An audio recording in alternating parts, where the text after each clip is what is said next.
Hi, I'm Allegra. And I'm Magnar. And today on Concordia On-Air we have... For news, local, national, and international news. And in sports, if you thought we were done talking about football, well, buckle up, because we're back. And on A&E, a music review. That and more on Concordia On-Air.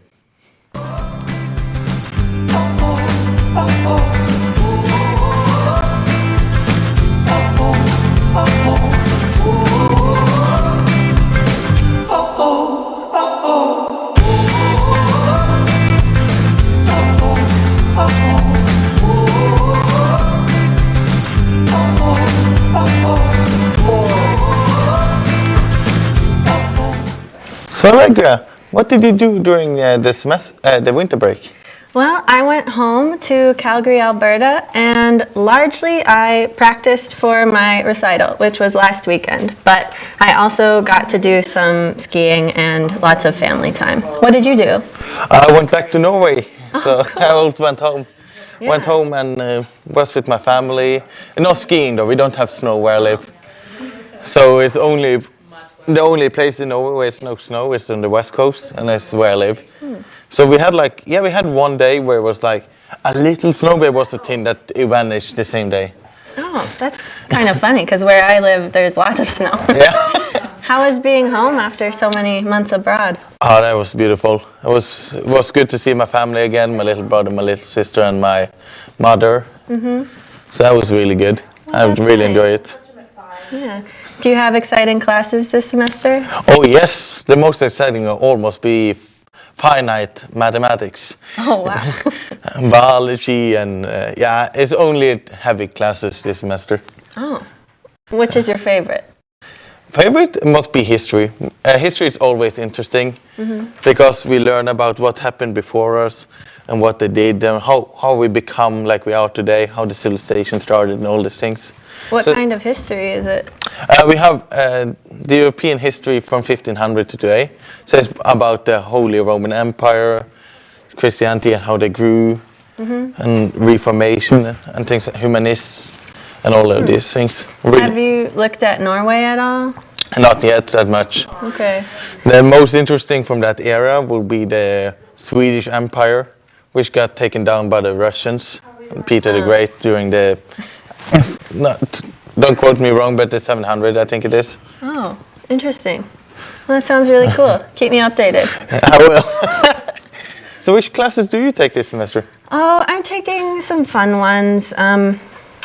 Inorganic chemistry, where basically they tell me all my first year chem courses lied to me a lot. So that one's exciting. I'm taking my social requirement, which is called Class, Race, and Ethnicity, which is really interesting so far. I love it. Really great to learn about, especially. I also see there was a posters of you in the ISC about a seminar. Oh yeah, thank you for making me advertise this on TV. But right, my chemistry senior seminar is this Friday at 3. It's about antibiotic-resistant genes and how we should be removing them from wastewater. 3 o'clock? At 3 o'clock. I will see if I can come. Science Center. Science Center. Awesome, yeah, it'd be great to see you there. So what are you going to talk about, if you can give like a brief? Oh, well, so our chemistry semester-long theme has been pollution mitigation. So all of us have picked topics about various forms of pollution, and mine is antibiotic-resistant genes and bacteria, specifically in wastewater. And the reason that's important is because antibiotic resistance is a threat to humanity and the environment alike, and it's important that we limit that and degrade those resistant contaminants and also prevent it from spreading. That's very interesting though. Actually, like there's a lot of problem pollution today in today's society, both in oil and in general householding in cars and things like that. Lots of options to choose from.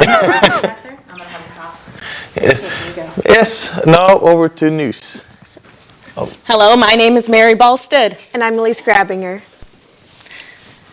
And today, Each year, art faculty at Concordia holds an exhibit of their own works for the community. Held in the Cyrus M. Running Gallery, this year's works include pieces by professors Lindsay Brommel, Heidi Goldberg, Ross Hilgers, Chris Mortensen, Dwight Mickelson, and Jessica Madison Fluto. They also vary in media and include works in clay, oil, photography, printmaking, and graphic design. A reception will be held for the gallery tomorrow from 4 to 5:30 p.m., and the event is free and open to the public. This exhibition will remain on display until February 23rd. Next week, Dr. Layla Zakharova, Associate Professor of Political Science, will be presenting a Centennial Scholars Lecture titled Heat, Drought, and Famine, the End of Population Growth in the Muslim World. The lecture will focus on Dr. Zakharova's research into the link between climate change and population growth in many Middle Eastern countries. The goal of her research is to challenge a 2015 forecast by Pew Research Center, which predicts that Islam will surpass Christianity as the world's most followed religion. Dr. Zakharova's research, on the other hand, brings the effects of climate change on Muslim-majority countries into the picture, rethinking population growth projections. To learn more about Dr. Zakharova's findings, you can attend her lecture on Tuesday, January 28th at 7 p.m. in Jones AB.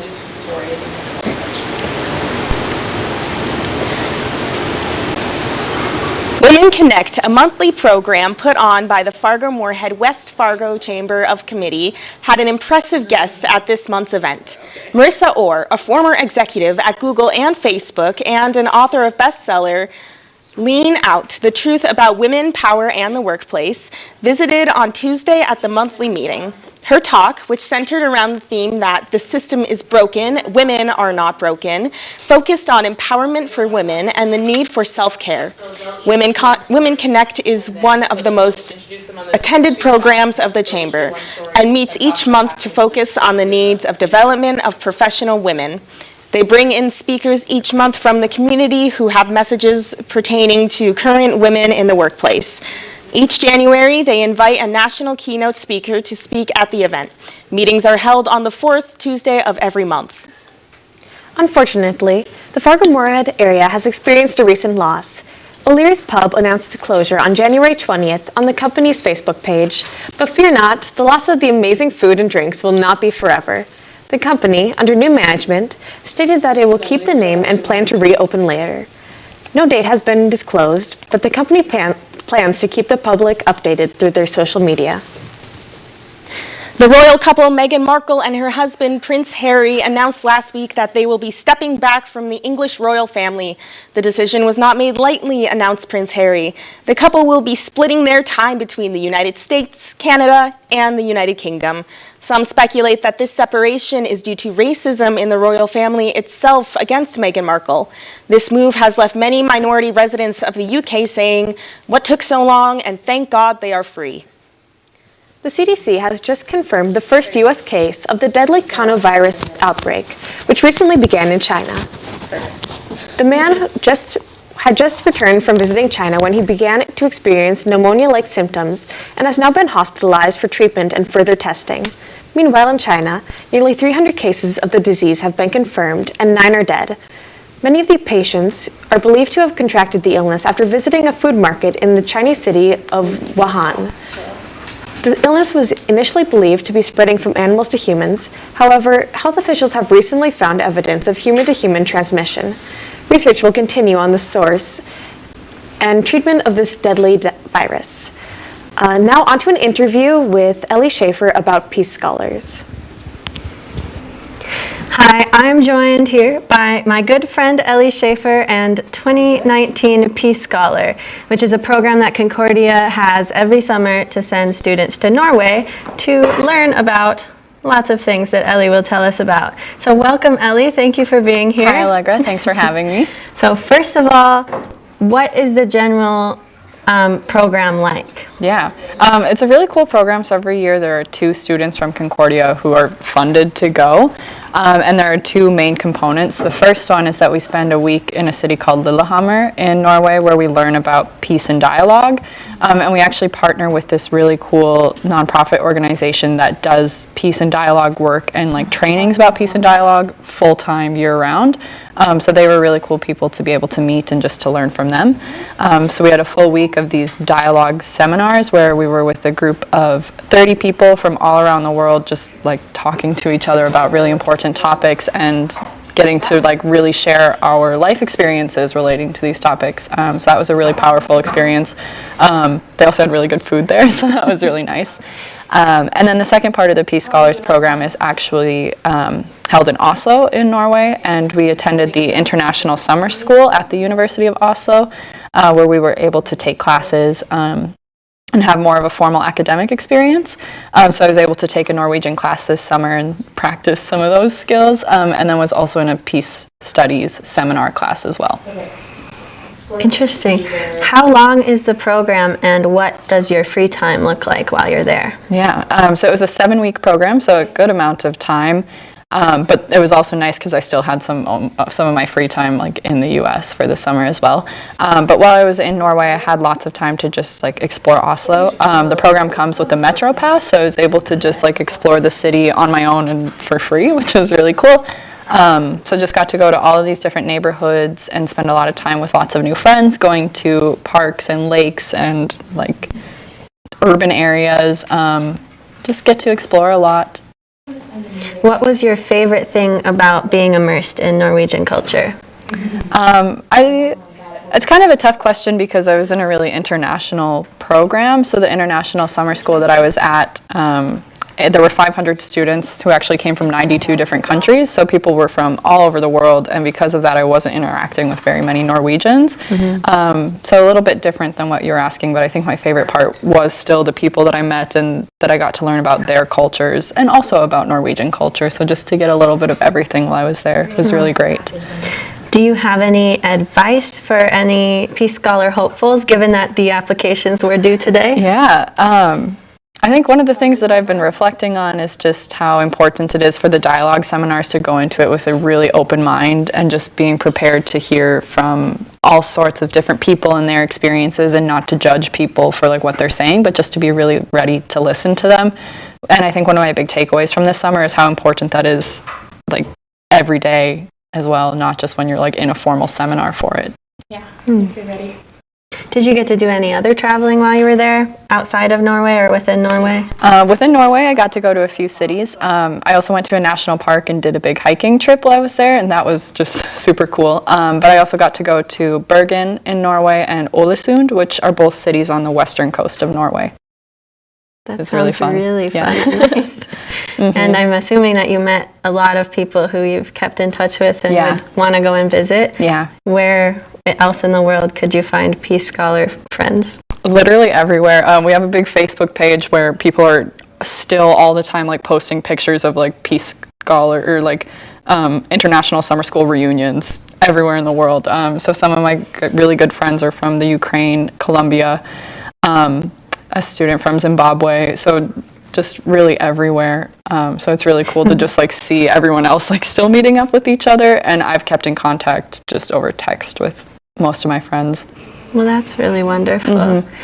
What are some lessons or one lesson that you have brought back to Concordia from your experiences abroad? I learned a lot of things while I was there. I think just, like I said, really keeping an open mind and not making any assumptions about what a particular country will be like. I didn't really know what to expect from Norway, but I also just kind of had this feeling that it would be really similar because there are so many Norwegian immigrants around this area. So I didn't expect it to be too different, but it really was, and I got to learn so much and just like experience so many new things. And so I think just like remembering not to have any of those expectations going into a program. Well, I wish we had more time to talk, and thank you for sharing your experience. And now we'll move on to sports. Good evening, sports fans. I'm Dom. And it's your boy Grant. Super Bowl season is once again upon us, but with a lot less Tom Brady and the Patriots this year. This year's matchup will feature Patrick Mahomes and the Kansas City Chiefs taking on Richard Sherman and the San Francisco 49ers. From the Chiefs' high-powered offense, the 49ers' lockdown defense, and of course, the TV commercials, everyone can find something to enjoy in the big game this year. However, this year's big game might be overshadowed by even bigger and crazier NFL news. This year's NFL draft will not only be held at Las Vegas, but in the fountain of the Bellagio Hotel itself. But wait, it gets even better. Not only will the stage be floating on the surface of the fountain, but players who are drafted will be brought to the stage by boat. Sounds to me like they might just have to drop the D and rename it the NFL Raft. Last week, the Twins landed one of the biggest free agents of this offseason. Third baseman and 2015 MVP Josh Donaldson has agreed to join the Minnesota Twins for the price of $92 million over the span of 4 seasons. Not only is Donaldson a great hitter in general, but his numbers at Target Field are even more impressive. Over the last 3 seasons, Donaldson hit for .538 average, a .647 on-base percentage, and an impressive 1,192 slugging percentage.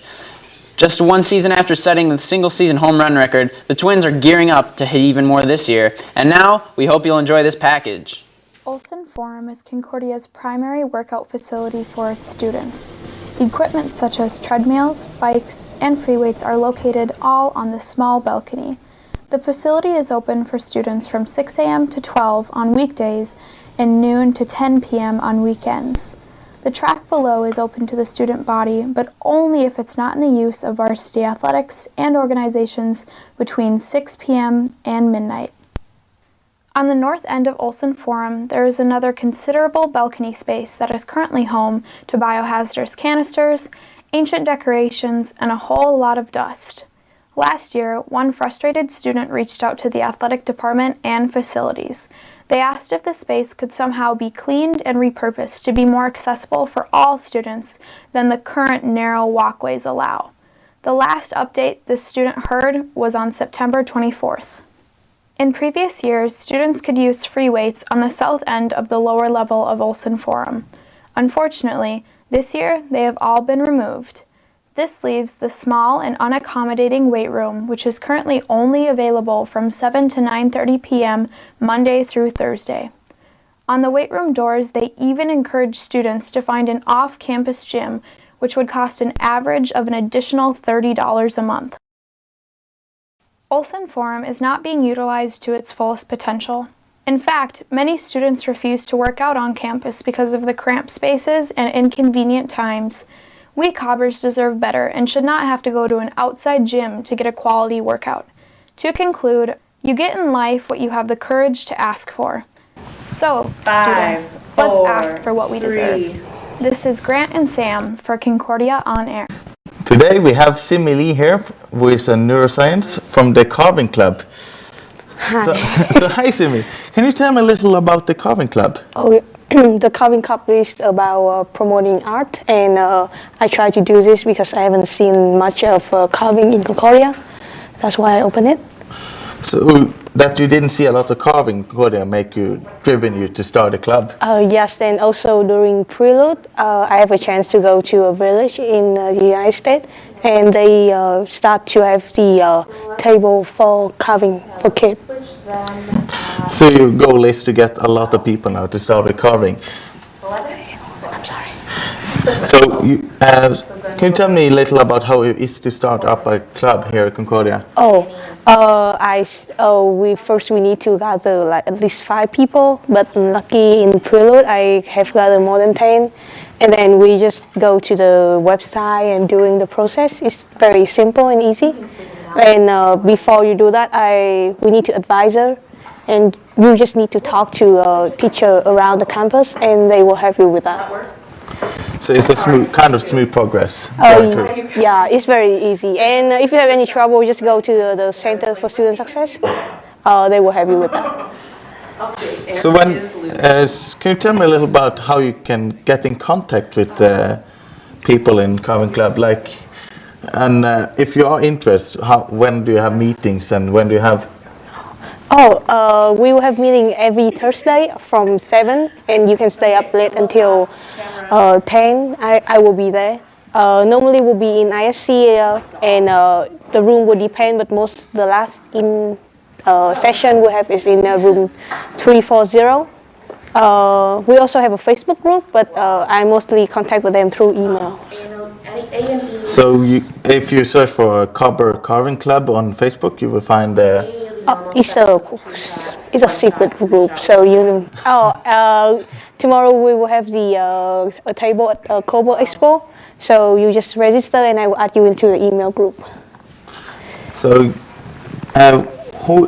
if I can ask, like the 10 people, are they all international? So is some domestic? Oh, we have more than 10 now. So at first mostly it's international, but now they mostly in Liefdalen floor. So domestic student is mixed up too. So it's possible for everybody to join? Yes. Even like different majors. So my major is not even art. I'm in neuroscience. So it's just for relax and to reduce the stress you have in school. So if you are new to carving, you've never done this before, is it possible to learn that? Or is it like, and do you need your own equipment, or do you have equipment for people who want to try? Oh, it's very simple. First we will carve on soap, so you don't need any technique, and I will teach you, but I'm not really a good teacher in that. We have equipment for you, and also have the safety gloves and stuff like that, so you don't need to be worried.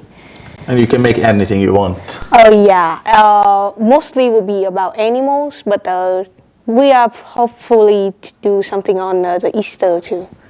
Easter like? Yeah, like eggs, and then you just carve the eggs. Yes. And then you can also make like holidays and things like that as well. Yeah, thank you so much for coming here today, Simi. And now over to A&E. Welcome to A&E. I'm Gabe. And I'm KJ. The time for selecting homecoming royalty may be past, but the time to pick a mixed Concordia is here. This Saturday at 6:30 to 8 p.m. in the Centrum, one lucky person will bring home the Corn Crown, and it's up to the students to decide who wins. Students are encouraged to vote for their favorite candidate. The nominees include Nick Steinhofer, Charlton Johnston, Jared Torgeson, AJ Jennison, Tanner Garrigan, Dylan Swanson, and On-Air's very own Parker Erickson. Tickets cost $3 in advance and $4 at the door, and all proceeds go to the YWCA. So, KJ, will you be going to Mixed Concordia? Actually, I will be because I am involved with the sorority that hosts it. Oh, cool. Okay. What are you looking forward to about this? I'm looking forward to all the fun talents that the candidates bring because I've heard that they're going to be really funny, and in the past it's been super amazing. Are there any like specific talents that you've heard about at all, or is that all kind of... I'm not supposed to reveal that much yet, okay. you know. I suppose being on the in the sorority yeah. Sort of thing. All right. Well, what do you think is the best part of the event going to be? I think the whole thing is going to be funny, it's going to be great, and it's for a good cause. Okay. Well, let's hear a little bit about the music tour. Looking for a new artist to listen to? Well, I've got one for you. Robin Skinner, or more commonly known as Cavetown, is a musician from England. He released his first album in 2015 titled Cavetown, which includes one of his more well-known songs, Deviltown. His music is often labeled as gentle pop or alternative. Often his songs have very deep lyrics mixed in with interesting wording. This makes his songs good for cooling down and relaxing. My personal favorites include This Is Home, Boys Will Be Bugs, and Deviltown. So Gabe, I know that you've listened to a little bit of Cavetown. What was your initial reactions on it? I thought it was kind of nice music at first. It's not what I usually listen to, but I'm certainly not... I certainly have no problems with it. I think it's pretty nice, especially for kind of feel-good music, that sort of thing. Yeah, I agree with you. It's very relaxing and nice. Who would you recommend this to, like a type of person? Okay, cool. I don't know. I think anybody who likes like feel-good music, that sort of thing. Probably people who are usually in a more happy mood in general. You know, sometimes it varies from person to person, but I think something like that. It seemed like a lot of the music was very, even if it was dealing with certain, sadder subjects. I think it was done in such a way that it was still relaxing Yeah, I agree with you. And that's like the songs that are my favorites. They tend to be dealing with those subjects that, and it makes it so much nicer when it's just like nice and calm. Yeah, it's not in some really melancholic minor key or anything like that. It's still, it stays with the vibe, that sort of thing. Well, thank you. Now moving on to an interview with Parker Erickson. Hi, I am here with Concordia On-Air's very own Parker Erickson. Hello. Who is competing in the Mixed Concordia pageant this Saturday night as Mr. Admission. So, I am. Parker, tell us a little bit about the pageant. Okay, so the pageant, there's going to be about 7 different contestants competing. I think the number is around 7, I'm not exactly sure.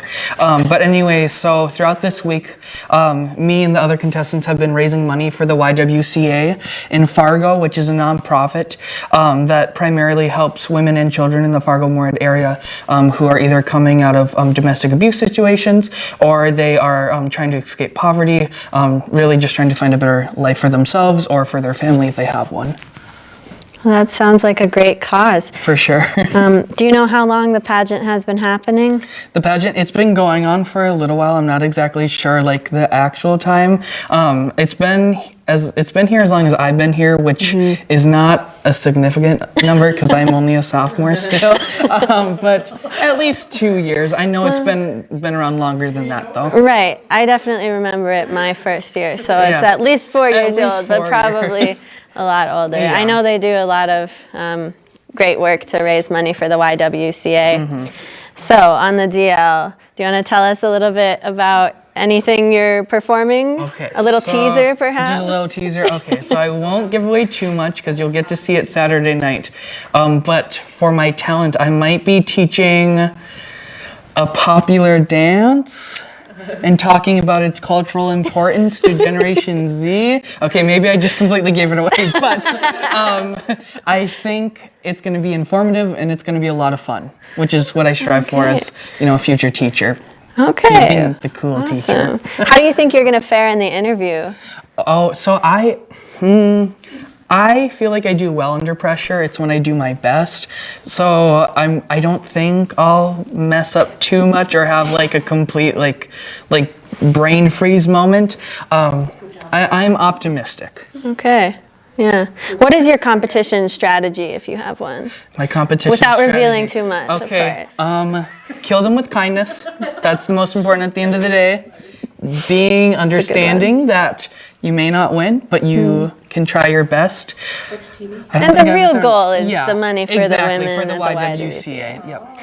Yep. Can you speak a little bit about the name of the pageant changing from Mr. Concordia, as it has been in past years, to MX or Mixed Concordia? Yeah, so the whole point of changing it to Mixed Concordia is to, of course, make the pronoun now gender neutral.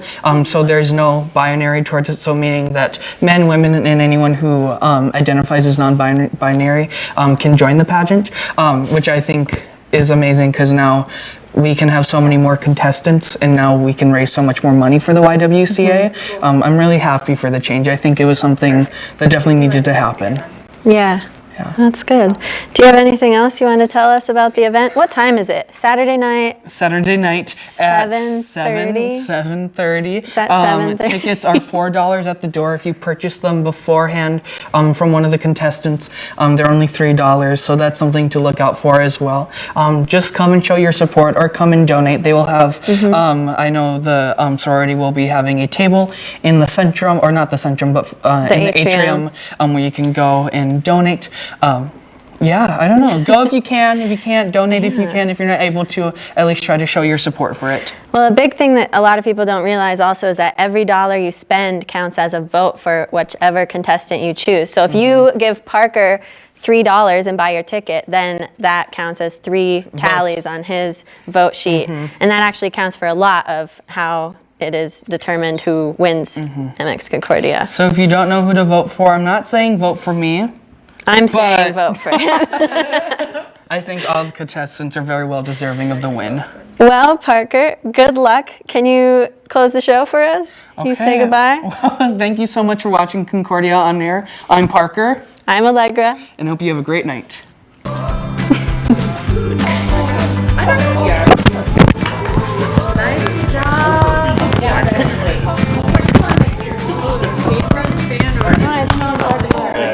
why you're representing. It's okay.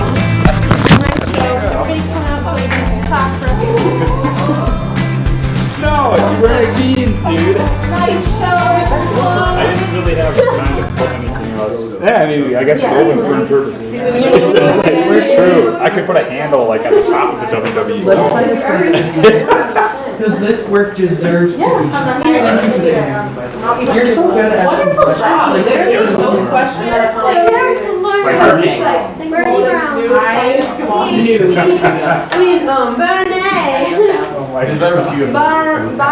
Serenade.